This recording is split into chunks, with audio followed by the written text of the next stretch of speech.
Salut tout le monde, aujourd'hui dans cette vidéo on va continuer les inspections par NDT. Les NDT servent normalement pour détecter les dommages qui sont pas détectables à l'œil nu, comme par exemple de la corrosion de dirt hole ou des micro-fissures. Bon, on sait déjà que 95% des inspections sont faites visuellement et que 5% sont faites avec des NDT.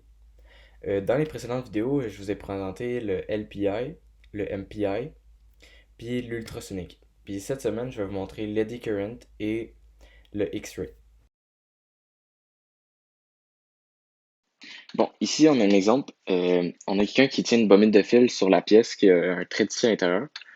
La bobine de fil envoie du courant dans la pièce et on voit la petite boîte à côté qui calcule le courant qui passe. Et quand on passe dessus, le courant diminue et quand on passe à côté, le courant il redevient à la normale.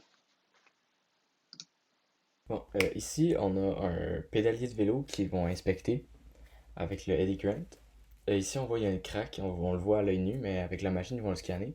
Puis sur la machine, on voit qu'il y a une craque, ça va le dire qu'il y a une craque, puis ça, c'est vraiment pratique. Bon, maintenant, un petit exemple.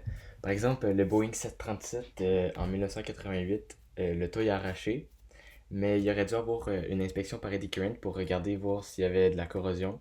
Et c'est un peu pour ça que l'avion est rendu comme ça. Bon, maintenant, les rayons X. Premièrement, il faut savoir que les rayons X, ils font partie du spectre des ondes électromagnétiques, comme on peut voir ici. Euh, les rayons X, c'est comme une sorte de lumière, mais qui peut traverser les objets. Bon, maintenant, je vais vous montrer comment on fait pour réaliser une inspection par rayon X. Premièrement, il faut une machine à rayon X. Comme on peut voir dans l'image ici, c'est en haut. On a besoin aussi d'une pellicule qui va se retrouver en bas de la pièce qu'on veut inspecter. Et au milieu, on voit la pièce ou le corps, comme on peut voir des fois pour voir si les os sont brisés, ou les pièces pour s'ils ont des défauts. Bon, maintenant ici on a un exemple de computed tomography. C'est quoi ça? C'est quand on prend plein d'images à rayon X en tournant la pièce.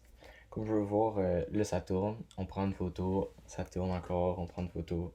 Puis ça, ce que ça fait, c'est que dans un logiciel sur un ordi, après toutes les photos, ça va faire un objet en 3D qu'on va pouvoir naviguer à l'intérieur et voir tous les petits défauts qu'il y a à l'intérieur de la pièce.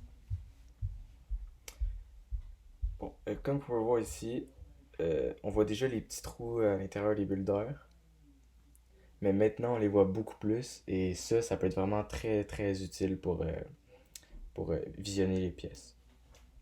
Bon, en avionique, le plus commun pour utiliser le X-ray pour le computed tomography, c'est surtout pour les soudures, pour savoir s'il y a des bulles d'air dans les soudures. Puis c'est pas mal ça que ça va être utilisé le computed tomography. Bon, finalement, des petites choses importantes à se souvenir, c'est que quand on trouve un dommage, il faut voir, il faut regarder s'il est acceptable ou non dans le document des limites de dommages acceptables.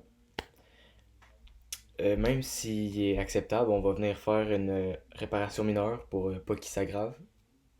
C'est pas mal ça. Merci d'avoir écouté ma vidéo et bonne soirée.